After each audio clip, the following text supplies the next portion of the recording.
Krishna ஏவஹி லோகானாம் உற்பத்திரபிசாப்யயः கிருஷ்ணஸ்ய he கிருதே பூதம் இதம் விஸ்வம் சராச்சரம்.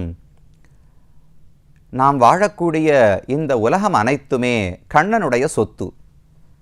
ஏன், நாம் அனைவரும் கூட அவனுடைய சொத்துக்கள்தான், அவனுடைய தொண்டர்கள்தான். அப்பேற்பட்ட பெருமையோடு இந்த உலகமே வணங்கும்படிக்கு தன்னுடைய பெருமைகளை மறைக்காமல் வெளிப்படையாக காட்டின அவதாரம் ஸ்ரீ கிருஷ்ணாவதாரம். பகவான் ராமனோ தன்னுடைய வாழ்நாள் முழுவதுமே தன்னை ஒரு மனுஷனாகவே காட்டிக்கொண்டார்.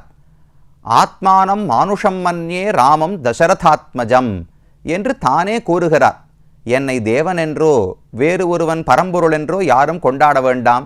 நான் என்னை தசரதனுக்கு மகனாகத்தான் நினைத்திருக்கிறேன், என்னை மனிதனாகவே நான் கருதுகிறேன் என்று ராமனுடைய வார்த்தை. ஆனால் கண்ணனும் சிறு பிராயத்தில் ஆய்ப்பாடியில் இருக்கும்போது குழந்தையாக சாதாரண மனிதனைப் போல் இருந்திருந்தாலும் பருவம் நிரம்ப நிரம்ப தன்னுடைய பெருமைகளை பகவான் எங்குமே மறைத்து வைக்கவில்லை. அது ஒரு காளியனை அடக்கி நாட்டியமாடியதாக இருக்கட்டும், 7 வயசு பிள்ளையாக கோவர்தனத்தையே தூக்கி நிறுத்தியதாகட்டும், பூதனை, சகடாசுரன், வத்சாசுரன், கபித்தாசுரன் முதலானவர்களை அழித்ததாக இருக்கட்டும், தன்னுடைய சக்கரத்தை கொண்டு எத்தனையோ தீயவர்கள் அசுரர்களை கொன்றதாக இருக்கட்டும், பெரிய பாரத போரையே நடத்தி தீயவர்களின் எண்ணிக்கையே குறைத்ததாக இருக்கட்டும், இவை எல்லாமே அமானுஷ்யமான செயல்கள்தான். தான் பரம்பொருள்தான் என்பதை பகவான் வியக்தமாக காட்டுகிறார். இன்னும் சொல்லப்போனால் பாகவத புராணத்திலும் மற்ற புராணங்களிலும் சொல்லப்படுவது, கிருஷ்ணாவதாரத்தின் போது கண்ணன் 4 திருக்கைகளோடு தான் எல்லாருக்குமே காட்சி அளிப்பாராம். கம்சனை கொல்லும் வரையில்தான் 2 கைகளோடு சாதாரண மனித குழந்தையாக காட்சி அளித்தார். கம்சன் இறந்த பிறகே எப்போதுமே சங்க சக்கரங்களையும் ஏந்தி கொண்டு 4 தோள்களோடு தான் கண்ணன் காட்சியளிப்பார். அந்த வடிவத்தை பார்த்தா யாருக்கான சந்தேகம் வர முடியுமா?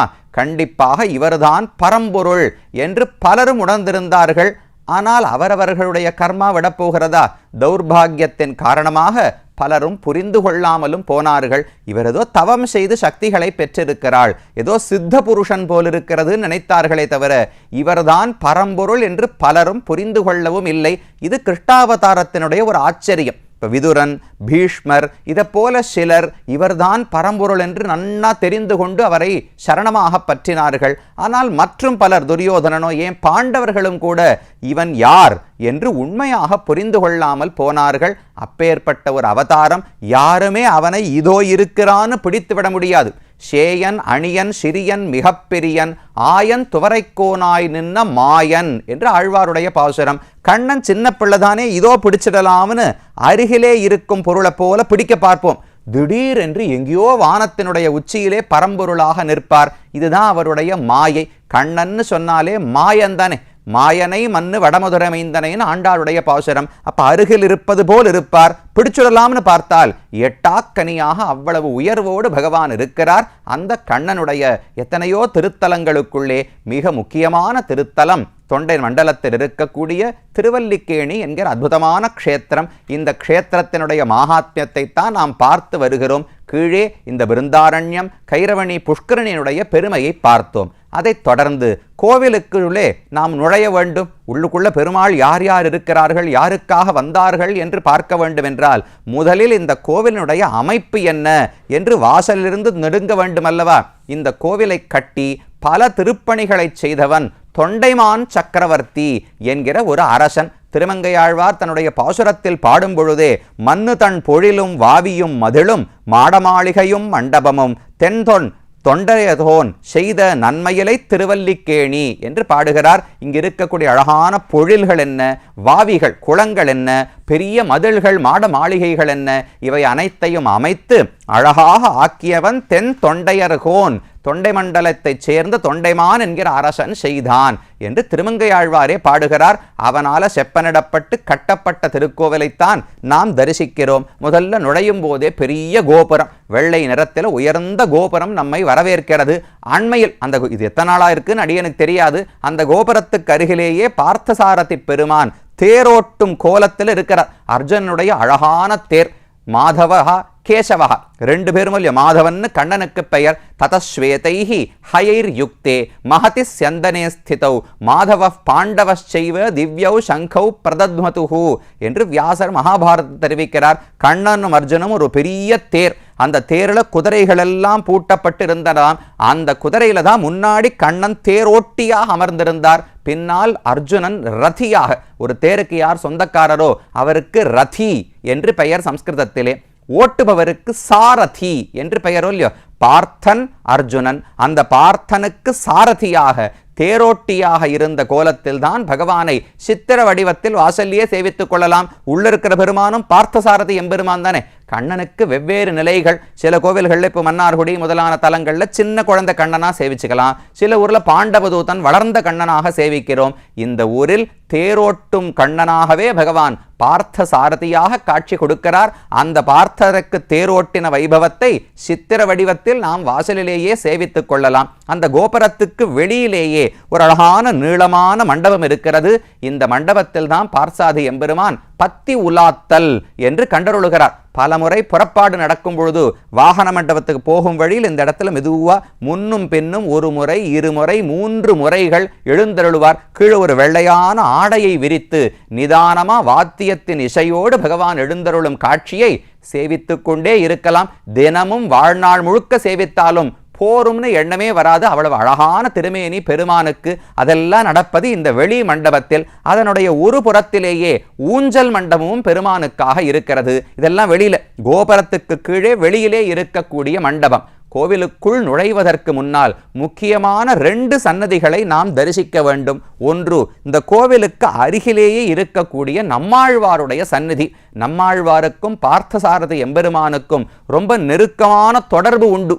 அப்படியா சுவாமி, இந்த ஊரை பாடிருக்காரா, திருவல்லிக்கேணிக்கு நம்மாழ்வார் பாடிருக்காரான்னு கேட்டால் ஒரு பாட்டு பாடினது கிடையாது. அப்புறம் என்ன தொடர்புனால், இந்த தேரோட்டிய பெருமானுக்குத்தான் நான் ஆட்பட்டேன்னு பாசுரத்தில் பாடுகிறார். தீர்ப்பாரை யாமினி எங்கனம் நாடுது மன்னவீர் ஓர்பால் இவ்வொண்ணுதல் உத்த நல்நோயுது தேரினோம் போர்ப்பாகு தான் செய்து ஐவரை வெல்வித்த மாயப்போர் தேர்ப்பாகனார்கிவள் சிந்தை துழாய்த்திசைக்கின்னதே என்று நம்மாழ்வாருடைய பாசுரம். நம்மாழ்வாருடைய மனசு யாருக்காக ஏங்குகிறது, அவர் இதயம் யாருக்கு துடிக்கிறது, அவருடைய மதி கலங்கிப்போய் யாரை அடைய முடியாமல் கலங்கிப்போய் இருக்கிறது என்றால் போர்ப்பாகு தான் செய்து இந்த பெரிய மகாபாரத யுத்தத்தையே நடத்தும் பொறுப்பை கண்ணன் ஏற்றுக்கொண்டாராம்.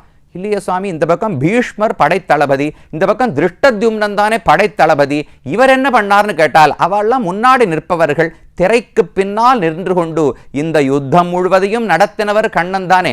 போர்ப்பாகு தான் செய்து ஐவரை வெல்வித்த 5 பேரை பகவான் ஜெயிக்க வைத்தாரோ, அதுதான் பெரிய ரொம்ப கஷ்டமான காரியம்.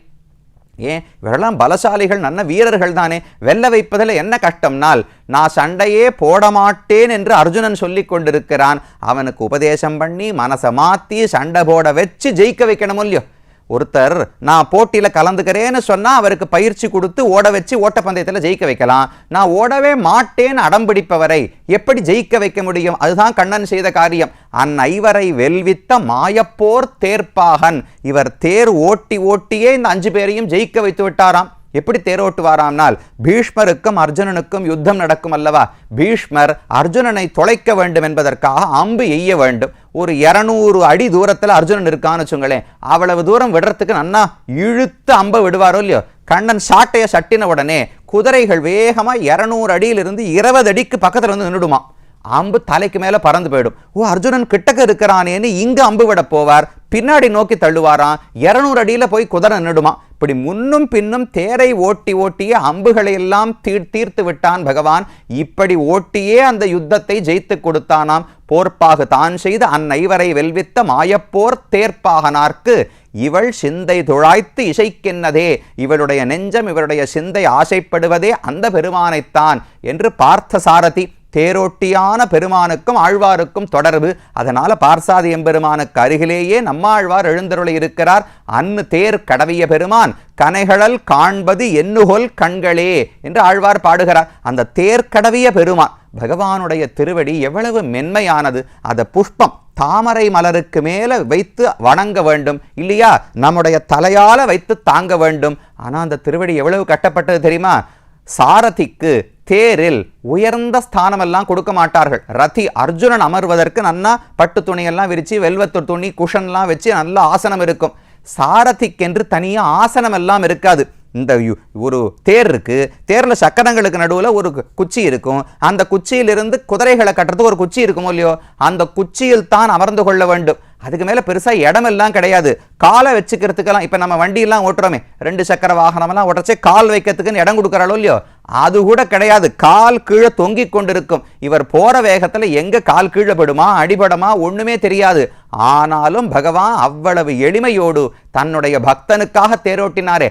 தேர் கடவிய பெருமான் கனைகடல், அந்த திருவடிகளை காண்பது என்னுகொல் கண்களே என்று நான் தரிசிக்கப் போகிறேனோன்னு நம்மாழ்வார் ஆசைப்பட்டார். அதை பூர்த்தி செய்வதற்காகத்தான் இந்த நம்மாழ்வார் சன்னதி இருக்கே, அதுதான் பகவானுக்கு வாகன மண்டபமே. எந்த உற்சவத்துக்கு எந்த வாகனத்தில் பகவான் எழுந்தருள வேண்டும் என்றாலும் உள்ள மூலஸ்தானம் கர்ப்ப கிரகத்திலிருந்து புறப்பட்டு நம்மாழ்வார் சன்னதிக்குத்தான் வருவார். இங்குதான் குதிரை வாகனம், சிம்ம வாகனம், யாழி வாகனம், ஹனுமந்த வாகனம், அது இது எல்லாம் இருக்கும். அங்குதான் பெருமான் வாகனத்தில் எழுந்தருளி முதல்ல ஆழ்வார் தான் சேவிப்பார். பெருமாளை முதலில் வாகனத்தில் தரிசிப்பவரே ஆழ்வார் தான். அதற்கு மேலத்தான் பெருமான் வெளியிலே வீதிக்கு புறப்பாடு வருகிறார். அந்த நம்மாழ்வாருடைய சன்னதி ஒரு புறத்தில் இருக்கிறது. ரொம்ப அழகான வடிவம். உபதேச முத்திரை வைத்துக்கொண்டு நமக்கெல்லாம் என்ன விஷயம், ஒரு கடல் போல வேதம் உபனிஷத்துக்கள் சாஸ்திரம் என்பது ஒரு பெரிய நூல், ஒரு கடல். அந்த கடலிலிருந்து நமக்கு தேவையான விஷயங்களை தேர்ந்தெடுத்து கொடுக்கணும் இல்லையோ. ஒரு சின்ன குழந்தைக்கு சோறு ஊட்டும் பொழுது இவ்வளவு பெருசுக்கு ஒரு உருளைக்கிழங்கு இருக்கு, இல்லை ஏதோ ஒரு சக்கரவள்ளி கிழங்கு இருக்குன்னு வச்சுக்கோங்க, அப்படியே எடுத்து வாயில போடுவோமா? அதை சின்னதாக நறுக்கி அதனுடைய வாய்க்கு தகுந்தபடி எடுத்து ஊட்டுவோம் அல்லவா? அதை போல ஆச்சாரியர்கள் எதுக்கு ஞான முத்திரை வைக்கிறார்கள்னா, நம்மாழ்வார் இப்படி வச்சுருக்கார். என்ன பண்றாருனால், வேதத்துல என்னென்னமோ விஷயங்கள் எல்லாம் இருக்கு, அதெல்லாம் இந்த சின்ன குழந்தை பக்தனுக்கு ஏற்கும்படி இல்லை, இவன் வாய்க்கு தகுந்தபடி அழகான அர்த்தங்களை தேர்ந்து கொடுக்க வேண்டும்னு கையை இப்படி வச்சுருக்காராம். இது ஒரு அர்த்தம். இன்னொரு அர்த்தம், இப்படி யார் கை வச்சுப்பா? கையில எழுத்தாணி வச்சுட்டு பெயிண்ட் பிரஷ் வச்சுன்னு இப்படி சித்திரம் வரைவார்களோ இல்லையோ, அதை போல ஆழ்வார் கையில ஒரு பிரஷ் வச்சுருக்காராம். அதை வச்சு யாரை எங்க சுவத்துல சித்திரம் எழுதுறாருன்னா, நம்முடைய நெஞ்சத்தை அவர்கிட்ட சுவராக கொடுத்து விட வேண்டும். அந்த சுவற்றில் கிருஷ்ண பக்தி என்கிற ஒரு சித்திரத்தை ஆழ்வார் நமக்கு அழகாக வரைந்து கொடுப்பாராம். அப்ப நம்முடைய மனதை திருத்தி நமக்கு அர்த்தங்களை உபதேசித்து கிருஷ்ண பக்தியை வளர்ப்பதற்காக இப்படி நம்மாழ்வார் கையை வைத்துக் கொண்டிருக்கிறார் என்று நாம் புரிந்து கொள்ள வேண்டும். அந்த ஆழ்வாரையும் தரிசித்துக் கொண்டோம். அடுத்தது அந்த பக்கத்திலேயே பேயாழ்வார் சந்நிதி தெரு என்று ஒரு தெருவே இருக்கு. நம்மாழ்வாருக்கான சந்நிதி மட்டும்தான் இருக்கு. அருகில் பேயாழ்வாருக்கென்று ஒரு தெருவே இருக்கிறது. அதுல பேயாழ்வாருக்கு அழகான சந்நிதியும் இருக்கிறது. ஊரே அவர் அவதார ஸ்தலம் தானே, மயிலாப்பூர் அவருடைய அவதார ஸ்தலம். இந்த பெருமானுக்கு மிகவும் நெருக்கமானவர், பாசுரமே பாடியிருக்கிறார். அதனால் அந்த பேயாழ்வாருக்கு தனி சந்நிதி, அவருக்கு 10 நாள் உற்சவம் அனைத்துமே இங்கு கொண்டாடப்படுகிறது. மற்றொரு சிறப்பு, இந்த பேயாழ்வாருடைய சந்நிதிக்கு பார்த்தசாரதி பெருமானுடைய பிரம்மோற்சவம் அதனுடைய 5வது நாள் அன்றும், அதே போல தெளிசிங்க பெருமாள் நரசிம்ம பெருமான் இருக்காரு, அவருடைய பிரம்மோற்சவத்தினுடைய 5வது நாள் அன்றும் 2 பேரும் நாச்சியார் திருக்கோலம் தாயாரை போல அலங்காரம் செய்து கொள்ளுகிறார்கள்.